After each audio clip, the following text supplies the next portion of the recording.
Audio Fanfiction Productions presents an audio preview for Heartstrings. Fanfiction written by AngelKay17 from Audio Fanfiction Productions. Fanfiction inspired by the Twilight Saga written by Stephanie Meyer. Chapter 2. An Angel or a Human? Edward's point of view. I was so captivated that I feared if I moved at that moment, that the angel would disappear. I thought I had departed from this world, and somehow ended up in heaven. The sounds and pitches were exactly the same as my father's violin. There was no question that it was his. But how did this angel saved it from destruction? Or was my mother's words true about my father's violin? That violin was made by God himself, and its only equal would be that of one of his heavenly angels. This beautiful creature had to be an angel because there was no way that my mind could fabricate such a hallucination. She had long brown hair that shone a bit of auburn lace into it when the sun peeked the trees of the clearing. I couldn't see her eyes because they were closed and hidden from me, but I was sure that they were beautiful as well. Her skin was as pale as porcelain, and she looked like she was breakable if she was to be touched. I had no intentions in interrupting her by my presence or my touch. I listened carefully to the piece of music she was playing, because I remember hearing it before in one of my times of boredom over the years. When the pace of the tune changed, I finally remember the musical piece.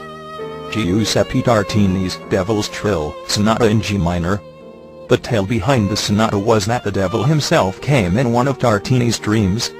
The devil forced Tartini to take him on as his student, and in return the devil would not condemn his soul to hell. I wished that the situation with Carlyle and myself would have happened that way, or something similar to where I had the choice in the condemnation of my soul. There were times I wished that Carlyle would have just let me die of the Spanish influenza, or just killed me from bloodlust, but he didn't, and now I was stuck in this life of blood. Even though we drink the blood of animals, there was a time that each of us in the Cullen family, save Carlyle, had given in to our instincts and bloodlust. Carlyle, being a man of strong religious views, had always tried to reassure me that vampires were not soulless, and that God loves us equally, as he does his other creations. I could never share Carlyle's insight on life, because I will always see myself as a bloodthirsty monster. My thoughts were starting to ring true when I took more notice to the angel in front of me. She had a heartbeat that was picking up pace as well as the music she was playing. Her eyes were now open.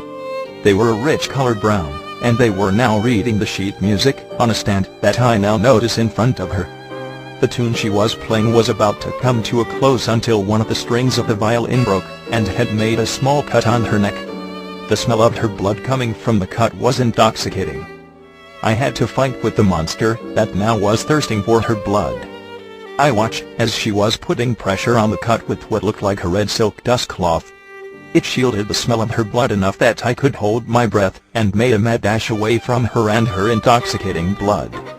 When I knew I was at least 20 miles away from the clearing, I let out my breath I was holding.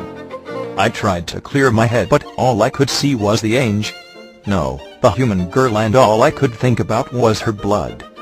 Her sweet intoxicating blood. The bloodthirsty monster in me wished nothing more than to rush back to that clearing, to greedily drink in the flavor of that girl's blood, until there was nothing left but a beautiful corpse. The other part of me that wished for everything that Carlyle believed to be true about us would make me sane enough to believe that I could suppress the monster within me. I heard a sound coming behind me in the trees and was about to brush it off, thinking it was just the wind, but the sound of giggles brought me out of my inner conflict. "Do I get my thank you from you now, or after you change her?" said Alice, sitting on a tree branch above me.